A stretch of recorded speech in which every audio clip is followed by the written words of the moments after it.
மனிதரின் கால்களை கழுவினீரே உமது தாழ்மையை வெளிப்படுத்த சிலுவையின் நிழலில் நான் தங்கிடவே சிறுமையின் கோலம் அடைந்தவர் நீரே கொல்கொதா மனிதனிலே பாடுகள் சுமந்தவரே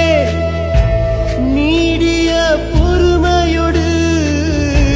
மரணத்தை ருசித்தவரே உமக்காக வாழ்வேன் ஐயா உமக்காக சகித்தவரே